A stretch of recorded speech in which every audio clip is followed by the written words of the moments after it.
Good evening. I'm Gina Roberts, Voter Education Director for the Citizens Clean Elections Commission.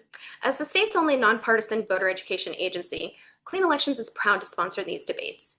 Our mission is to ensure that you have the opportunity to hear directly from the candidates, ask questions about the issues that impact your life, and head to the polls with confidence. To make sure your voice is heard, please keep these upcoming deadlines in mind.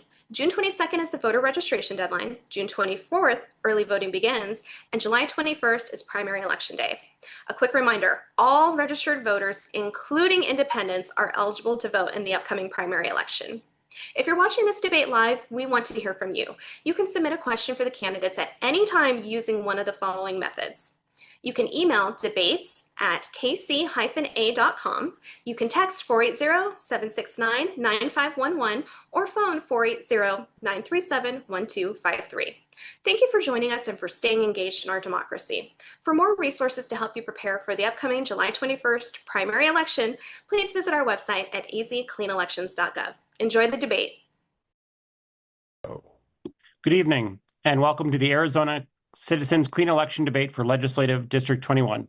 I'm your moderator, Joe Ferguson, with the Tucson Agenda. I've been a journalist for about 16 years, mostly here in Southern Arizona, covering politics and government. Tonight, you're going to hear from the four candidates running for the Democratic Party nomination for State House in LD21. LD21 is a border district that covers Santa Cruz County and chunks of Pima and Cochise counties. It includes portions of Tucson, Nogales, Benton, Rio Rico, Sarita, and Naco. It's a strong Democratic district where Democratic voters outnumber Republicans by almost 17 percentage points. Voters in this district will elect one state senator and two state representatives in November. The two Democratic incumbents are being challenged by two challengers in the primary. Here's how the debate will go tonight. Each candidate will start with a 90-second opening statement. Then we'll spend a few minutes getting to know the candidates as people. Then we'll dig into core issues facing the district. After that, we'll ask candidates to explain how they would have voted on a real bill from this session. We'll also include a round of rapid-fire questions. And then we'll finish with 90-second closing statements. So we're going to bring in our candidates now. Let's say hello to Consuelo Hernandez, Stephanie Saul Hamilton, Maritza Higuera, and Miranda Lopez. Thank you all for being here tonight. We're going to start with a 90-second opening statement from each of you. The order was set random before the debate. The prompt is very simple. Tell the voters who you are and why you're running. Maritza, we're going to start with you. Buenas noches y muchas gracias, Clean Elections team, por esta invitación. Es un honor para mí estar aquí. My name is Maritza Higuera, and I believe our communities deserve strong and consistent representation. I am the only candidate coming from a rural and border community. It's been around 50 years since our representative has come from Santa Cruz County, and I want to change that. I know the needs of our communities because I live in them every day. I am a bilingual educator, community advocate, author, small business owner, and a long-time public servant who has spent more than 20 years working directly with our families and our communities. I started from the bottom, learning English while working and going to school. Education changed my life, and that's why I have dedicated my career helping others succeed. I've been recognized international and honored with a doctorate for my work in bilingual education and community leadership. As a firefighter wife, author, and mother, including a valedictorian daughter now serving in the Arizona National Guard, I live the values of service and sacrifices every day. I believe leadership should be visible, accessible, and community-centered. This campaign, it's about bringing more opportunities and resources to our district because our communities deserve more. Thank you so much. Thank you. Miranda, please tell the voters about who you are and why you're running. I'm Miranda Lopez. I'm asking you to vote for me for the Arizona House in District 21 because Southern Arizona deserves a Democrat who actually fights for working families. For 8 years, I have been showing up as a field organizer in Flagstaff in 2018, as executive director of the Pima County Democratic Party, as Southern Regional Director at the Arizona Students Association, as a UCW member walking picket lines. In December, I lost my job when the Arizona Students Association ran out of funding. Now I am running for the state legislature on my fiance's income. I know what paycheck to paycheck looks like because I am living it. Consuelo Hernandez has spent 4 years taking corporate money. 71 cents of every dollar she has raised this primary cycle came from corporate PACs. from the utility companies raising our bills, from the developers pricing out our renters, from the police PAC after she voted to lock in police budgets at the expense of every other service our Southern Arizona cities and towns need. And she voted 4 times to call a meeting to rewrite the U.S. Constitution while Donald Trump is in office. That meeting is how Trump and the MAGA movement plan to take away our abortion rights and our voting rights at the federal level. We just had to fight to put abortion rights back into our own state constitution. We cannot afford a Democrat in Phoenix helping Trump take them away again. I'm asking you to vote for me, Miranda Lopez, on or before July 21st. Thank you. Consuelo, can you tell us about yourself and what you would do in another term? Hola, buenas tardes. Clean Elections, muchas gracias por la oportunidad. Good evening. My name is Consuelo Hernandez. Really honored to be one of your state representatives. I've been serving the district for 4 years now. I was born and raised here on the south part of Tucson. I've worked every job imaginable you can think of, from being a caregiver to being a waitress. But I started my involvement at the early age of 14. I've been helping elect Democrats up and down the ballot across the state and in other states as well. My commitment has been helping advance Democratic values. I come from a working class background. So my dad was a construction worker, and my mom, who immigrated from Mexico, could not continue working because she had to give up her career, just like many in our community, because we did not have access to childcare. So these issues that I'm fighting for down at the Capitol are very personal to me because I've lived it, and I want to continue serving as your state representative to ensure that we fight for all of us to have a chance at at whatever version of the American dream it is. And for me, I've consistently been recognized as the most effective Democratic lawmaker. I believe I'm the second most effective Democratic lawmaker, helping pass one of the first union bills that our state has seen in a very long time, as well as addressing mental health care access for all and helping save our what could have been a labor desert across the state in rural hospitals and community health centers. I'm really honored to be in the work all with you, and I look forward to earning your vote once again. And with that said, thank you. Stephanie? Thank you. Thank you.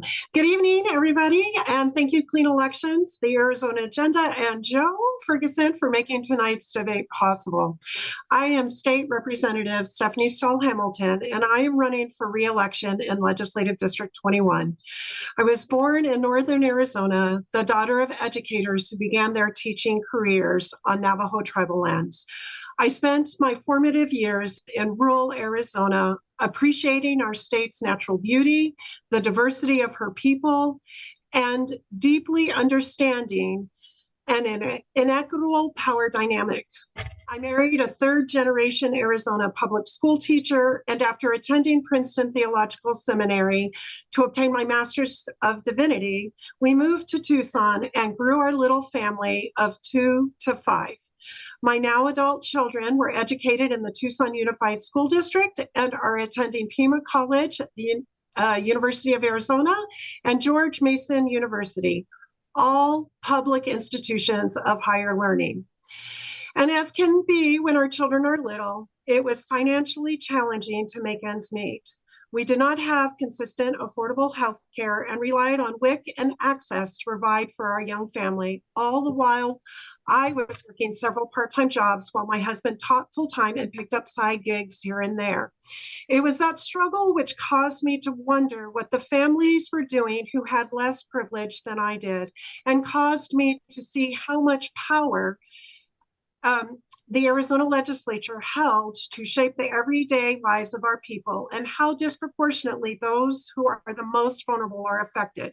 This is what caused me to run for office in the first place, and what guides me when I am deciding on policy and how to invest in our people.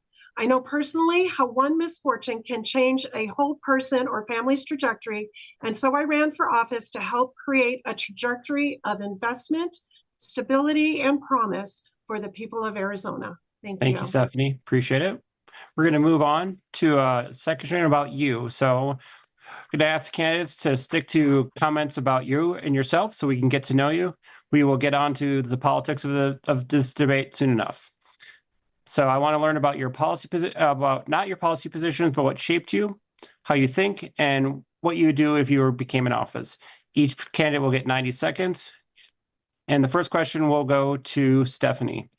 Describe a time in the last 2 years where you changed your mind on something political and what changed it. I think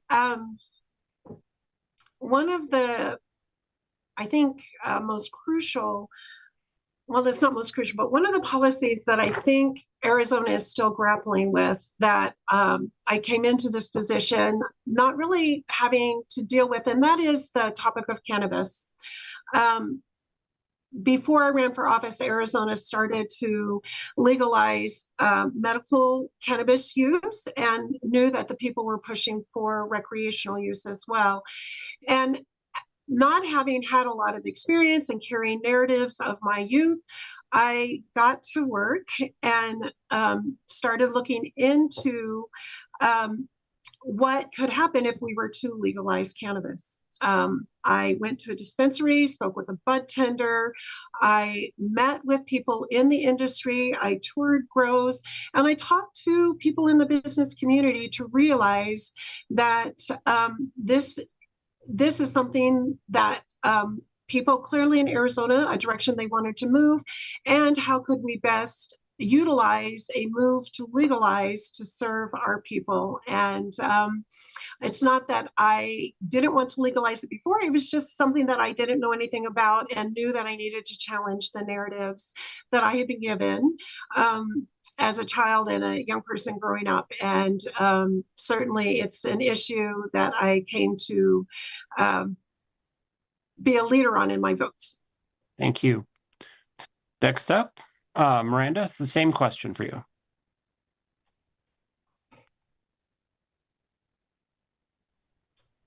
Yeah, so I think one of the issues that has changed my mind most recently has been the issue of data centers.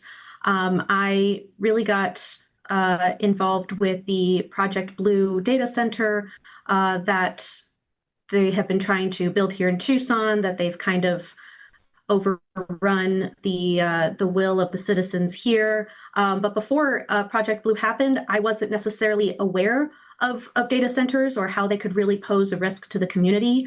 And going through the experience of going to the public meetings and going to the rallies with people and seeing how willing a corporation like Beal, like Amazon, is willing to go to kind of undermine our residents and what our residents want in order to kind of just get what they want.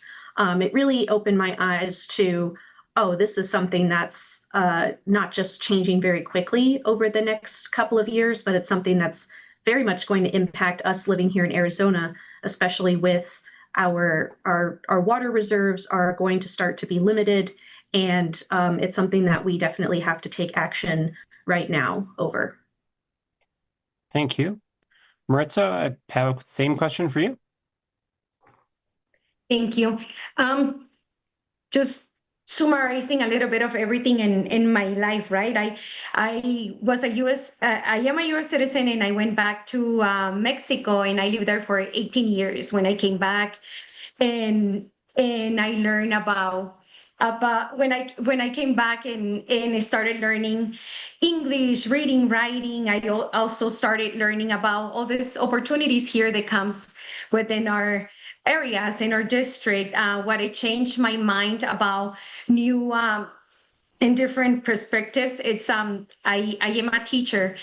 Recently, all this that it's happening within education and in realities about having funding for schools, and also making sure that all of our children stay they have the education that they need.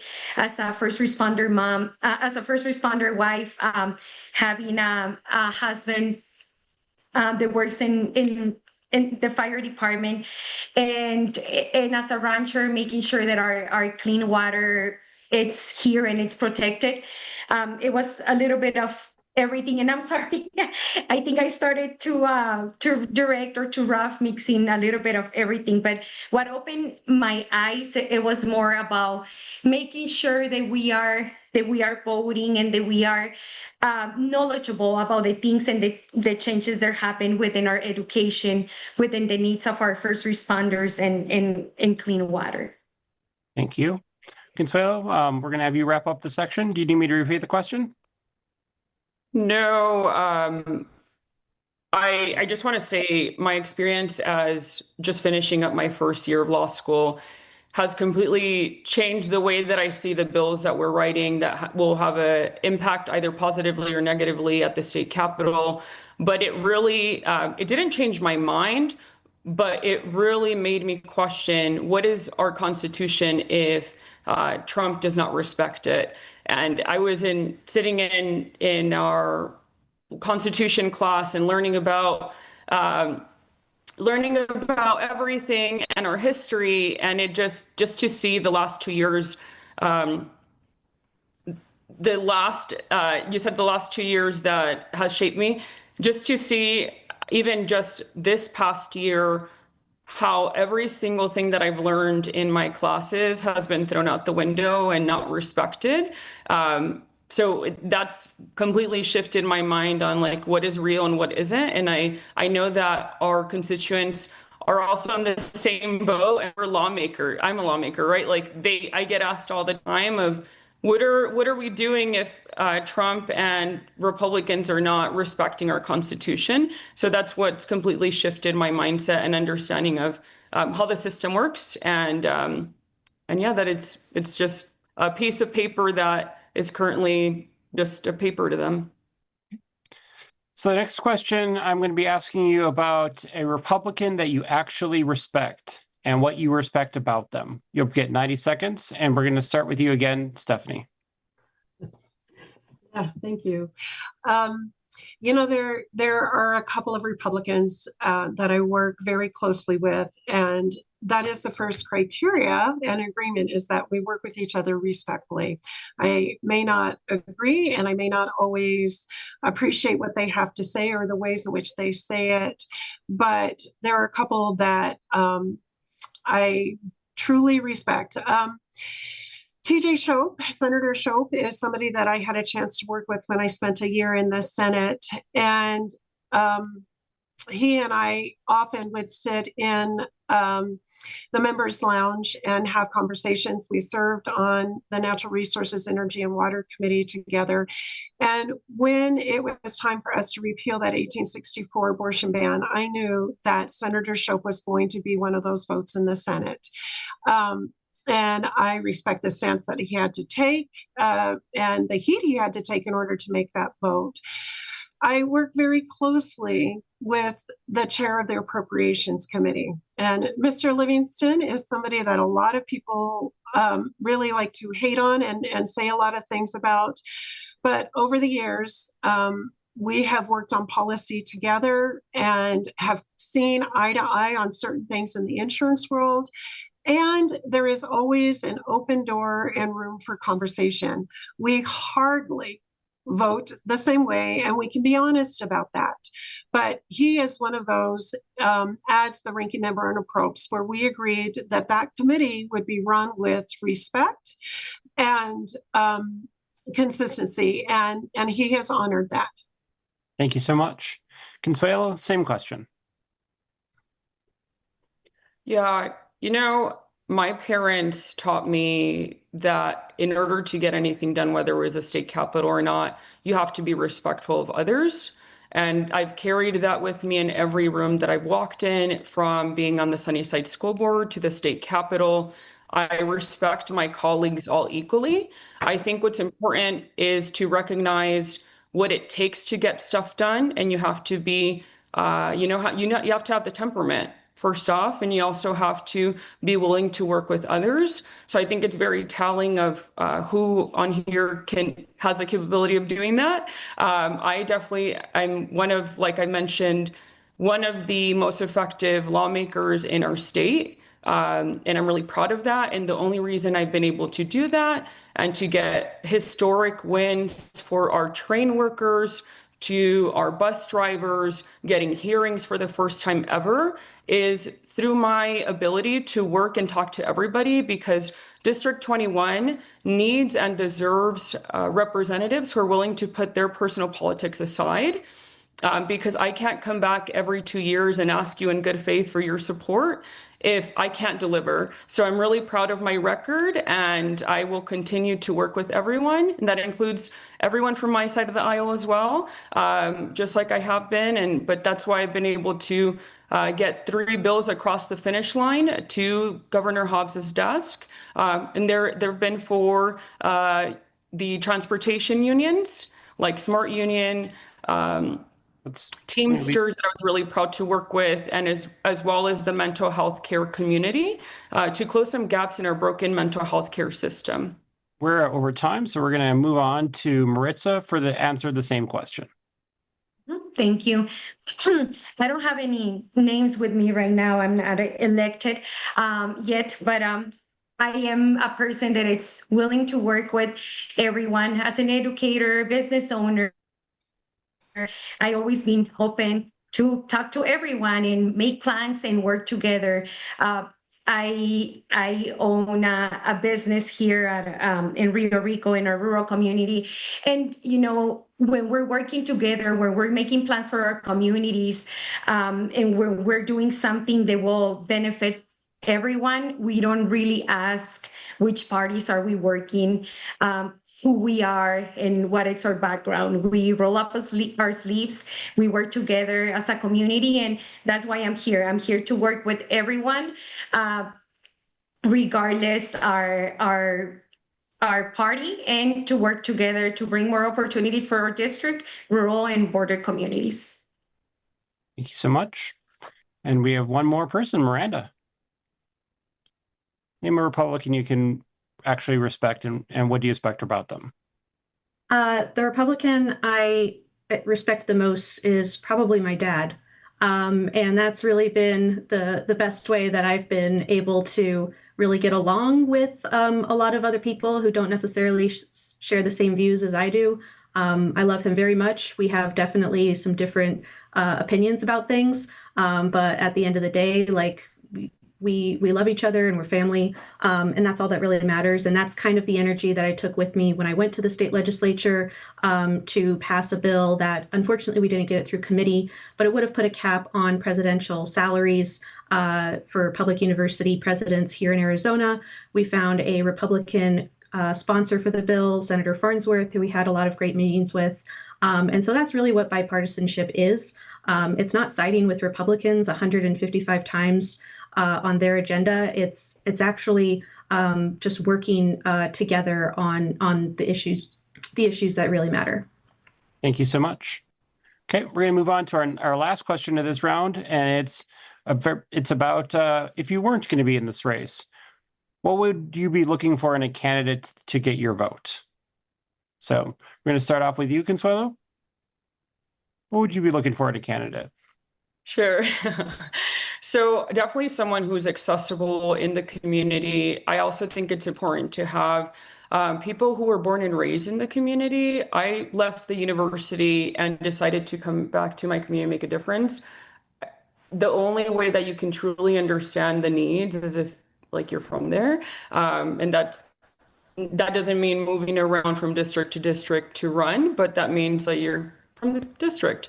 I also think it's important to make sure that we have representative or people who are running who understand the legislative process. And I'm happy to give anyone who's interested a tour of the Capitol just to teach them the legislative process. That is really important, because once you're down there, you realize how difficult the environment can be. In a very divided environment, we need someone with the temperament, someone who has a list of things that they want to accomplish, but also how they're going to accomplish that, because it's not important for me. If I was not running, I would want to know, how are you going to accomplish that? Not just a wish list. That's important to me as a candidate, and someone who's respectful. Thank you.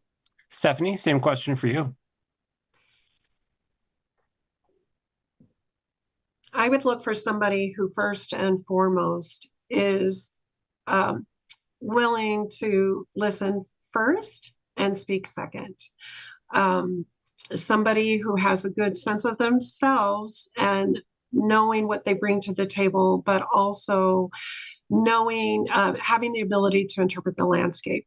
It is good to know and be informed, but more importantly, it's more important to be able to care so that you can connect with people, so that they will trust you and be able to open up and share their dreams, desires, hurts, all those things. I think first and foremost, people need to be able to connect with one another.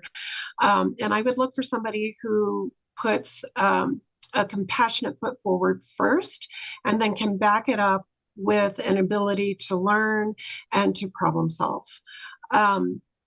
And somebody who that this job is not for them, that they are showing up for the people of Arizona because they know that they have an opportunity to make a difference, and that's what drives them. Okay, thank you so much. Miranda, we're going to go to you next. Yeah, so I definitely want to repeat what Representative Stahl Hamilton said about listening. I think the majority of the job of a representative should be listening to constituents. You know, when I was working for the Arizona Students Association, we did reach out to Representative Hernandez to ask for a meeting for our Youth Empowerment Summit and never received a response. So we actually did try to go to the legislature to meet with her. But I definitely think that the most important thing for a legislator is to listen to folks, and also to listen not just by knocking on doors and talking to people, but also to listen with their money by not accepting PAC money from utility companies, money from registered lobbyists. We need somebody who is going to fight for us workers and who's not going to settle for the bare minimum because they've already determined that whatever it is that's just not possible, they're not going to fight for it. We need somebody who's going to fight. Okay, thank you so much.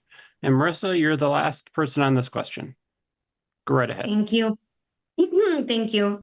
I feel it's very important to be rooted in the community, right? To get to know the areas of our district and also to get to know the people that work within our district, the challenges of every day of living in the border, living in rural communities, and of course, living in our city, right?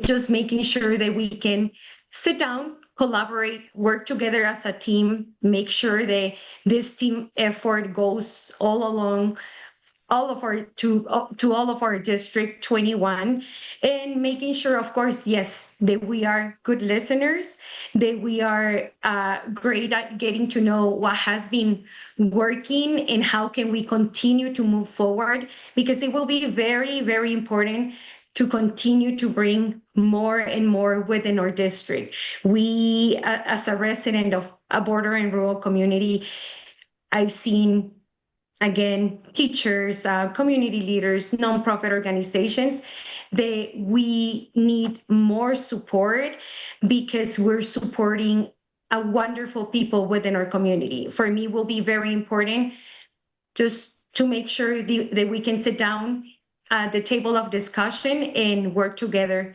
as a team, making sure we know our areas, we know our language, we know our culture, and that we are living within our areas and understanding. Thank you so much. Thank you. We're going to move on to our core issues. This is the format. I'm going to ask a question. Each of you will get 90 seconds to respond. After everyone has answered, I will open up a 60-second rebuttal window where you can ask something of another candidate said or add to your own answer. I may ask a follow-up of any one of you during the debate. So the first question is about housing. Arizona has a housing crisis, and Democrats don't all agree on what's driving it. What's your diagnosis for who or what is primarily to blame? And what's the first bill you'd push to address it? So Miranda, we're going to start with you first. Yeah, so I think the affordable housing crisis definitely has a lot of different causes that are going on. But really, what it comes down to is there's just not the supply of not just housing, but affordable housing that we need in order to address the crisis. Because let's remember, it's really an affordable housing crisis.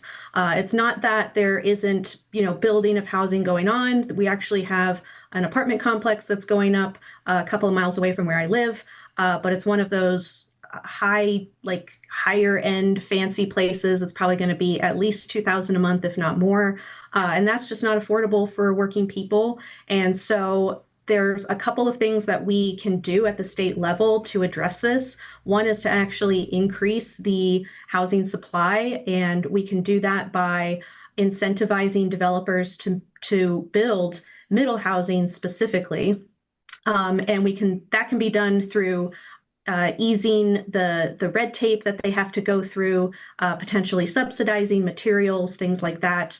The other thing that we have to do to address the crisis is to allow cities and municipalities the ability to address the crisis on their own. So that means allowing them to enforce rent control, allowing them to change their zoning laws, things like that, because it's not just people who are trying to buy a house that are in crisis right now, it's also people who are trying to rent.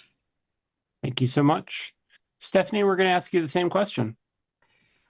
Yes, thank you. I do think that supply is one of the issues. And with that, I think we need to take a little closer look at the developers and not just insist that they build affordable housing. What is happening in Arizona is that many lots have been platted and ready to go, but the developers are slow rolling the release of those lots, which keeps prices artificially high. We have so much ready to go, and we could address the supply issue today if we wanted to, and if the developers didn't want to artificially inflate housing prices. Another thing that we need to do is look at our corporate landlords. So many housing apartment complexes are getting purchased. A new coat of paint is being slapped on those walls, and then rent is getting jacked up. And there needs to be a way to hold corporate landlords accountable. And beyond that, I agree that a lot of this can also come from the municipal locations. We have to be careful with things that happen with preemption. If you take a look at Bisbee, the state laws have given access to so many places to run Airbnbs or the short-term rentals. And because of that, it is pricing people in Bisbee who live or who want to live and work in Bisbee to find housing elsewhere because we've depleted the housing in Bisbee. Thank you so much. We're going to stop it right there. Consuelo, we have the same question for you.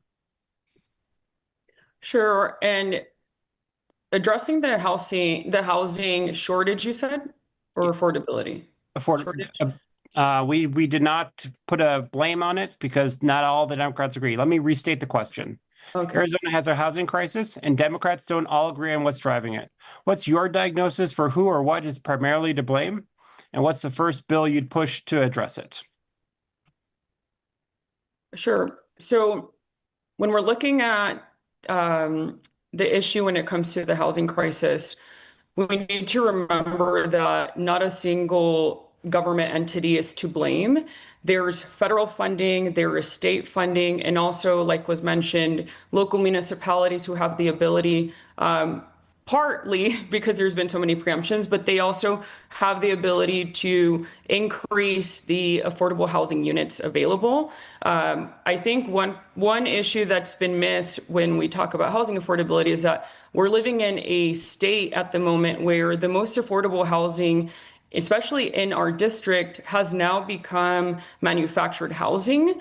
And everyone, I feel like, should be able to live and work and live in the area that they live in. And another issue that I believe we need to figure out what to do is our eviction process is really concerning because it costs more to evict someone. the process in place for eviction is very costly, and I think that we need to make sure that we also not only talk about incentives for LIHTC, which I've fought for every session that I've been in the House, but also making sure that corporations are not able to buy out starter homes, for example, and then resell them to the people that we're trying to. I had drafted a bill this session to address that, and I was not able to introduce it because I was limited on the amount of bills I could introduce with the deadline, but that is an issue that I support, and I don't think it got a hearing this cycle around, but it's a multifaceted issue where we need to address it at the state level and also give some leeway for cities to create programs for housing, to build more housing affordability, and also partner with a lot of the developers who want to build, but there's a lot of red tape that is there. And We're going to cut you off there. We're out of time. So we're going to cut you off right there. So sorry about that. We need to move on to Maritza and give her some time to speak. So by all means, Maritza. Thank you. I appreciate it. We know as homeowners, right, or first-time buyers, when we're looking and with new eyes getting information, we know when we increase interest, the sales decreases, so I feel we need to find more support to help reduce rates. Make sure, of course, I agree to talk with our municipalities and within our districts and counties about what is our budget, what can we do about it. Is there some other programs that have been created to make sure we have opportunities, like, for example, it comes to my mind, Chicanos por la Causa, and what are these opportunities as first-time homeowners to be able to own a home, or if it's in the case of housing crisis and renting, yes, making sure that we have a rail guard or a cushion to make sure that our renters do not keep the owners do not keep increasing the rents for them, so making it more affordable. We've seen a lot of people that used to own houses and now they're renting. Also, people that were renting, and the reality is now that they're homeless and living in cars. So I will make sure that that we communicate directly with our municipalities, our counties, see what are the budgets and the programs for the different areas and how can they be fitted for our residents and for our district. Thank you so much. We're going to move on to another question. So we've got two Democratic incumbents in this race. That's you, Stephanie, and you, Consuelo. But you're not running as a team. Consuelo, you've teamed up with Maritza. Stephanie, you and Miranda are not running as a team. I want to know essentially, how did we get here? So I'm going to ask the question in a few different ways. Consuelo, we're going to start with you. Why are you not running along with your seatmate, Stephanie? Sure, thank you for the question. At the end of the day, I started in politics not because other elected officials were asking me to run, but because I wanted to make a difference. I've never been part of the established group of anything of that sort. I've always ran on my own. I met Maritza. I'm really proud to support her. I believe that we do need people who represent a rural part of the district. It's also a majority Latino district, so I'm really proud to have met her 2 years ago, and she decided she wanted to run. I also think primaries are healthy for our democracy, that it's important for people to hear our ideas. I'm having to sell myself at the door of why I should earn people's vote. And I think everyone has has a choice that they can make. And my choice is I'm running, and I met Maritza along the way, and now I'm partnering with her. And I'm proud of it. Stephanie, how did this shake out from your point of view? I have always run my own race. When I first ran for office, and I've never not had a contested primary, first and foremost. And when I first ran for office, it was because I had, for the better part of 12 years, had been leaning in, starting at the very local level, working in my children's public school. And that moved into advocacy work and then working for Save Our Schools to repeal that first voucher expansion. I was never asked to run for office. This was something that I felt compelled to do because I cared about the people I was encountering as I was leaning in and trying to meet the needs of the people in my community. And so here I am continuing to run together. Now, I think that in our district, we are fortunate to have 3 people who approach the work very differently, which covers the whole of the district. And I think we've got pretty good representation right now. I went back and did some digging into who has held these seats over the years. And interestingly enough, the district has shifted and morphed a little bit here and there, but there consistently seems to be pretty good representation in that there are 2 people of color and 1 Caucasian for a district that is about 2/3 persons of color and 1/3 Caucasian at all different levels of economic and education. And so I feel like our representation, we do represent our district well between the 3 of us. Thank you so much. Maritza, did Consuelo draft you to run? And why do you think voters should trust you over the current lawmaker? No, but let me, and thank you for this question because I would love to, share also with our audience. I always been wanting to support my whole country, right? As I shared before, we're family from first responders and always being very community advocate oriented. I've been wanting to serve I thought first it was going to be for my county, and I wanted to, my background is in education, and I wanted to do it for superintendent. Then I started to learn. I was doing a little bit of podcast and news and getting to learn more about our representatives, what they do for our district. And I always think that those seats are for us, the people, the public, to elect. They don't belong to anyone.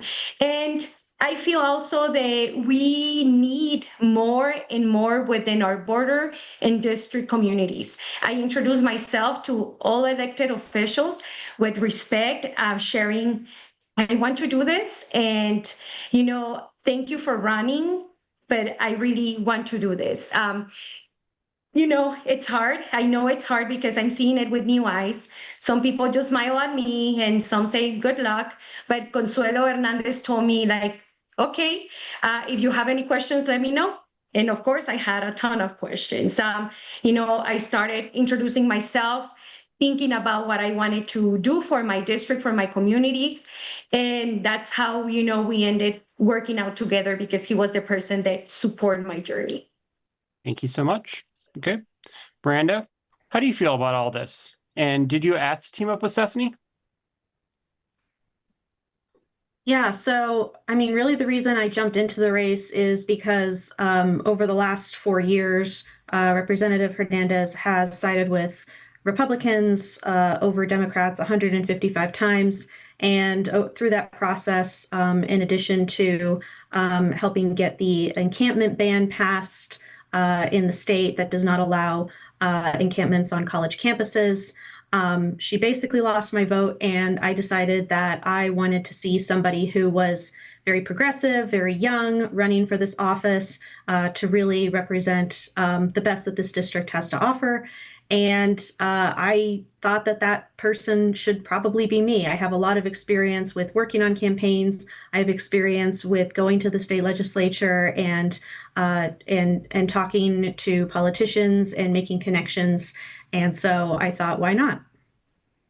Okay, sounds good. I'm going to open up the floor to anybody who would like to do a rebuttal. If somebody'd like to get it, I can give 60 seconds too. Yeah. Sounds like Consuelo. Yeah, I'll take it. I just want to say, Miranda, I'm actually glad that you're running. So it's part of our democratic process to have primaries.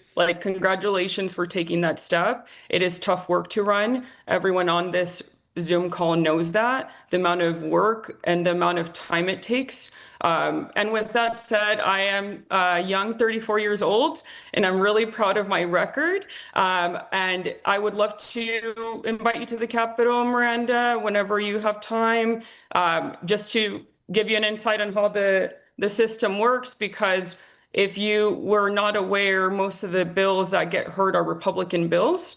So with your tally that you have there, that is very telling of the reality of a Democrat in a Republican-led state. But I'm really, really happy that you're here, and I look forward to, if you make it, working with you in the future. If Representative Hamilton makes it, working with her in the future. But I'm definitely the second most effective lawmaker in the state for a reason, and that's my ability to work with others. And I think that's really important, and that comes with knowing how to govern and be respectful of others. Representative Hamilton has also had some success, and I appreciate her work that she has done. Like I mentioned, I was already running, and Maritza decided to run, and now we're running as a team.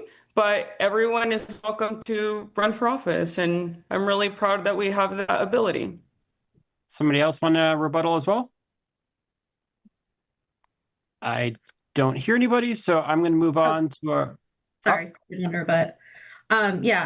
Just wanted to rebut and say thank you so much. I really do appreciate the well wishes. It's been really difficult running a race for the first time, especially.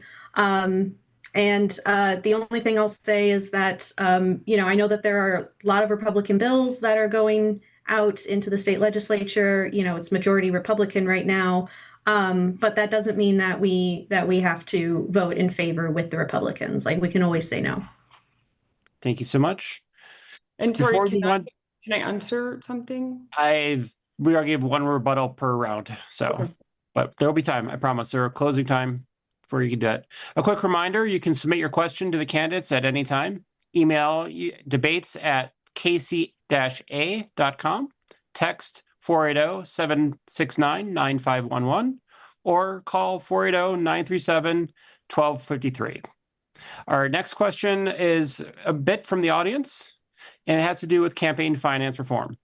There is some serious need for in the realm of campaign finance. Many candidates rack up thousands of dollars in fines, and Many candidates rack up thousands of dollars in fines for filing campaign finance reports late or not filing at all. Yet the Attorney General has rarely enforced the laws related to these fines. How can voters trust a candidate if we don't know who's financially supporting them? This came up with an unsuccessful legal challenge for Consuelo's candidacy, so we'll start with you, Consuelo. Sure, I think that's a great question. I agree. I think that there needs to be more enforcement when it comes to campaign finance laws.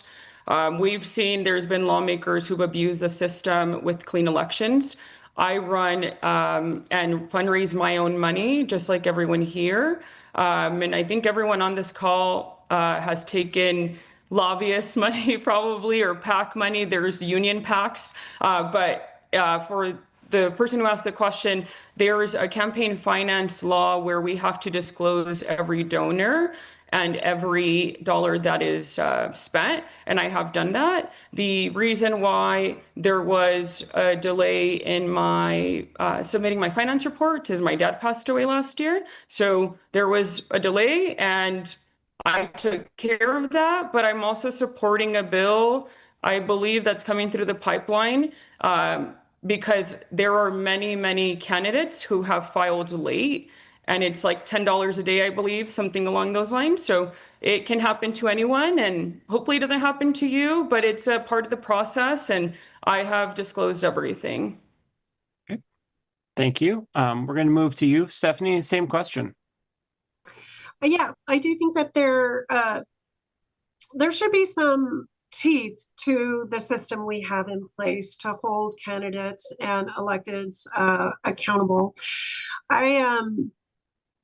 One of the first things that I did, because I truly was worried about the money that was given to me. I felt like people were giving that as in good faith to trust that I would be a good steward of that money and use it in wise ways. And so the first thing that I did was I found a treasurer who knew the state statutes, and I hired that person. And that person has been with me for 5 years now, who is not only a business person, but also a lawyer.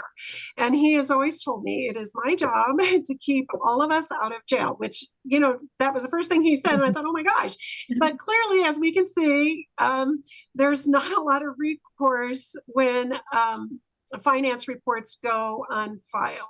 However, it gives me peace of mind knowing that I can put on full display with confidence where the money goes, where the money comes from, and where the money is going when it comes to my campaign finance reports. And where everybody be willing to be that transparent. I certainly think we would have a system that gave more people confidence in our campaign finance system. Thank you so much. Maritza, I have the same question for you. As a business owner and also being the vice president of a nonprofit organization, I believe the cuentas claras, amistades largas, we have to make sure that we have our money cleared and show to everyone the way it should be.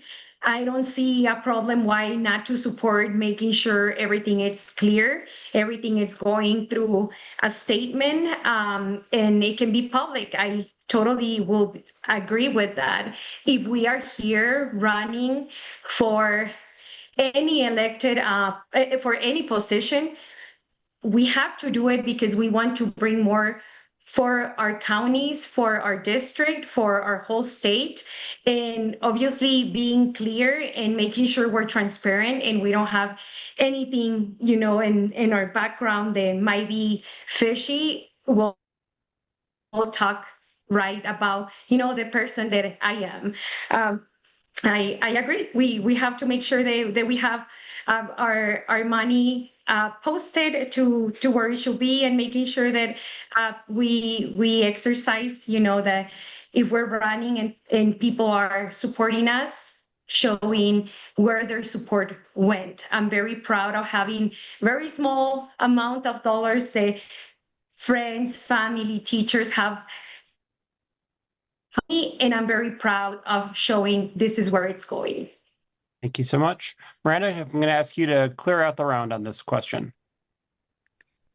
Yeah, our campaign finance system is not great, neither at the state level nor the federal level, because, you know, politically, lawmakers tend not to be motivated to try to police themselves.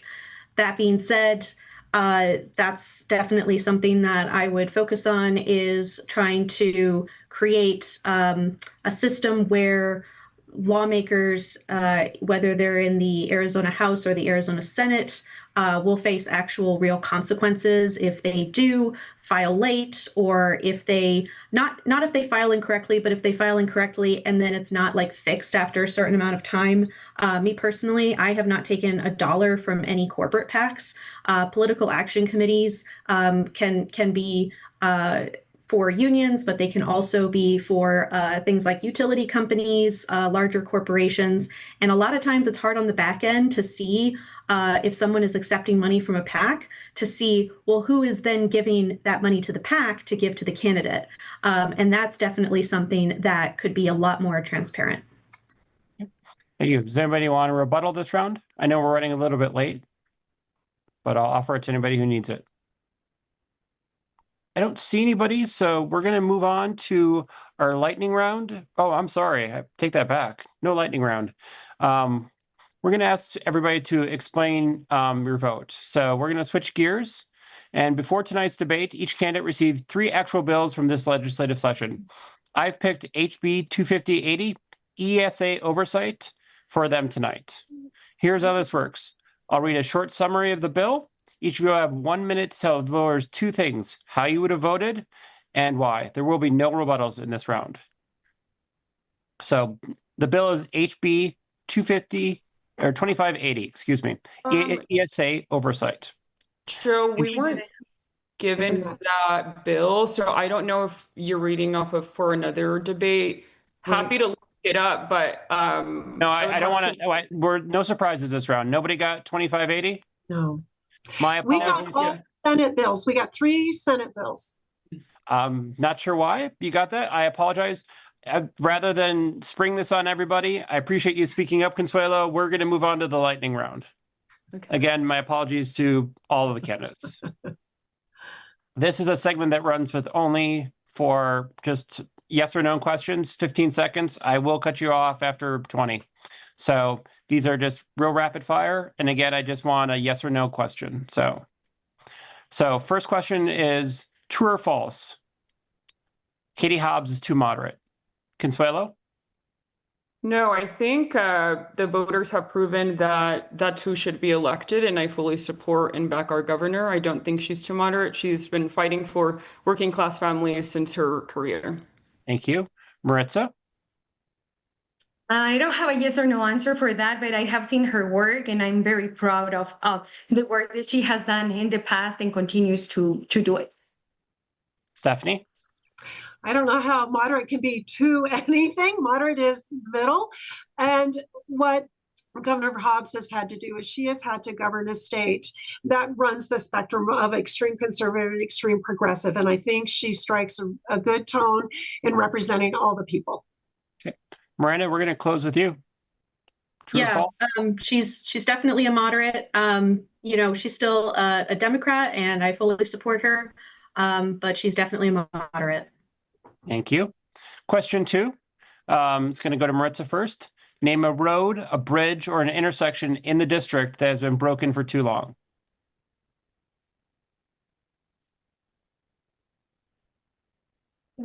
I'm sorry, was that for No, it's me? fine. I'll be happy to restate the question.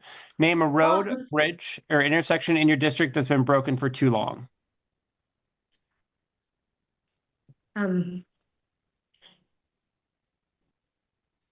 I will say my rural area here in Rio Rico, we have some areas that definitely need some way more support, you know, like in Rio Rico, Arizona, within our rural communities, there's a lot of work that needs to get done.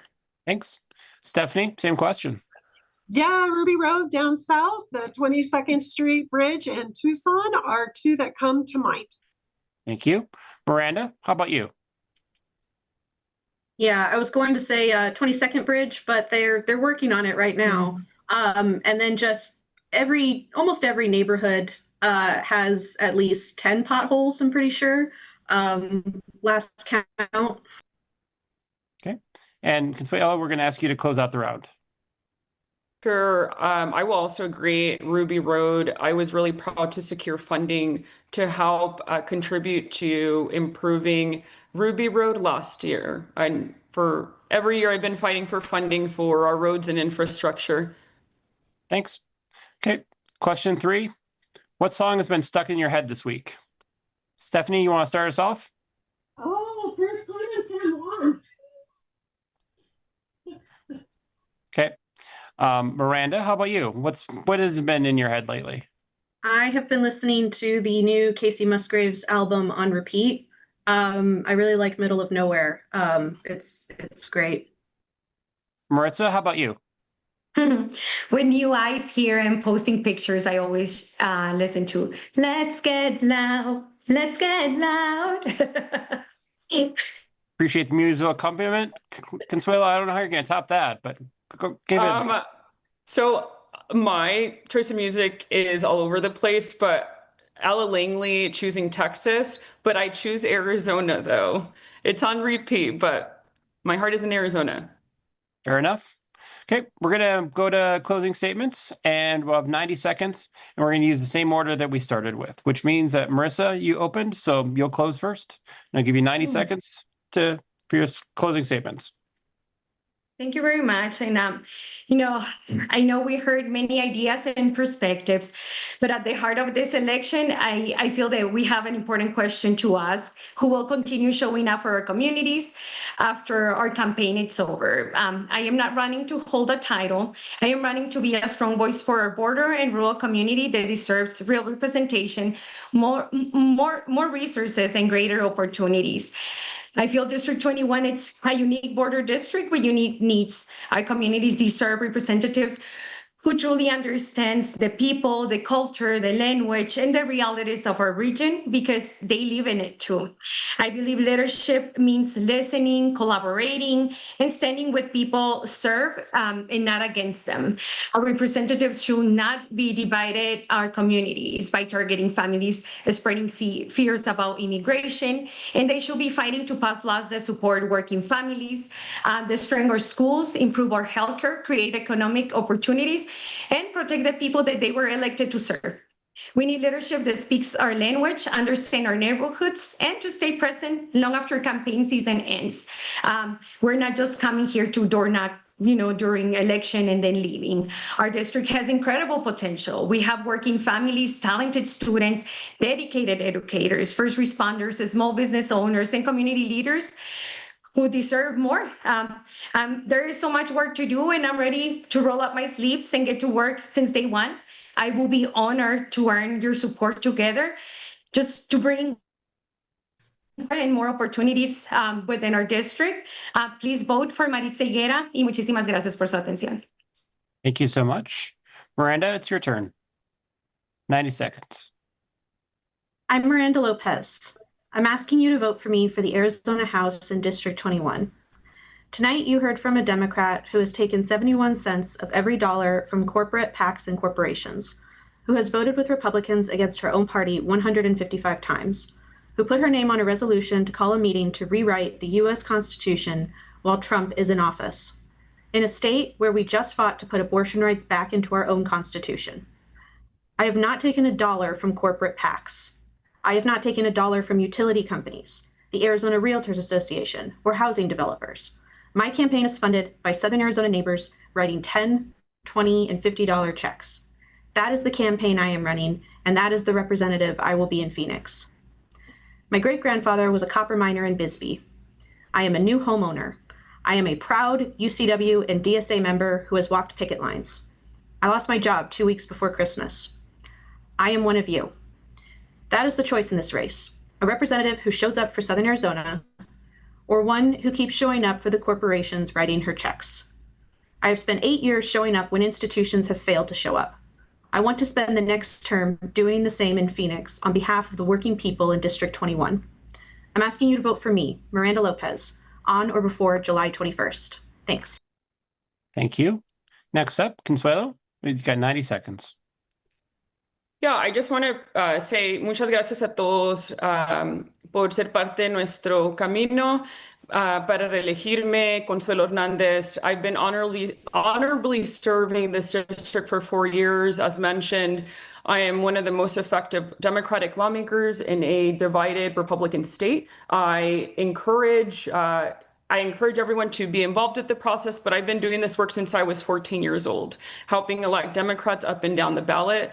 My values have always remained the same. My smallest donation is $1, and I'm really proud of that. I have been fighting for labor unions to have a seat at the table, and I would encourage my running mates to reach out to those unions who have endorsed my campaign, like the Teamsters, Carpenters, and other unions as well, because they understand the need to have effective lawmakers who are willing to listen and understand the democratic process at the state capitol. I hope I can earn your support, and I have been fighting alongside my Democrats, and the only time that I have really gone against like the majority of my caucus was to make sure that we were not criminalizing people like my mom who sold cakes, who wanted to sell cottage foods.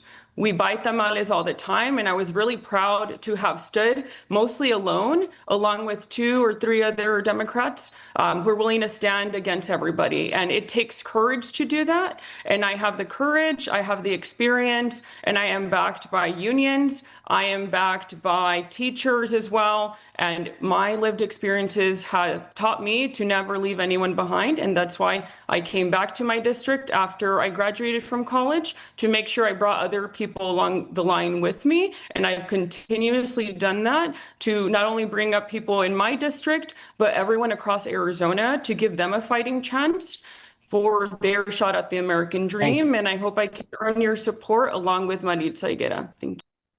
Thank you. And last but not least, Stephanie, we're going to have you close our debate tonight. Thank you once again, Joe, for moderating tonight's debate and the Arizona Agenda for sponsoring it.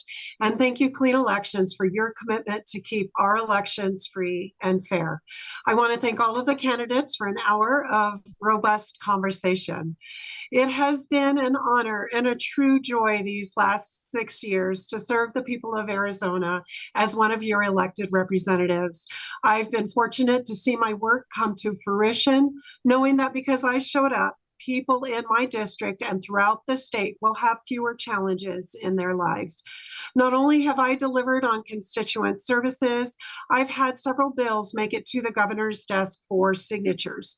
The repeal of the 1864 abortion ban and an insurance bill that the chair of the House Appropriations Committee carried for me when it stalled.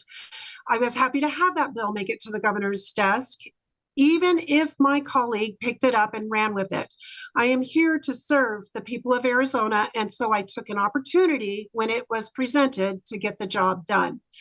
For 2 seasons, I've served as a ranking member on the House Appropriations Committee, and being in those budget negotiations with the governor, I helped to deliver over $500 million in funding and investments to stabilize the losses we knew we would experience this year. I am fortunate enough to be at the negotiating table again, fighting to mitigate the harms of a shrinking economy and the devastating effects of Republican funding cuts coming from Congress. When the people elected me, I promised them 2 things. I would show up 100% authentically to build relationships, and I would not trade my values for votes. And because of this, I have earned the trust of my leadership and my colleagues from both sides of the aisle in order to deliver from the people of Arizona. It would be an honor to have your vote and a privilege to serve for 2 more years. Thank you. I want to thank all the candidates for participating in tonight's debate for Legislative District 21. To the voters, we want to thank you for your time tonight, for watching the debate and informing yourselves before the July 21st primary election. We encourage you to visit azcleanelections.gov for official, accurate voting information. Thanks to everyone and have a good night.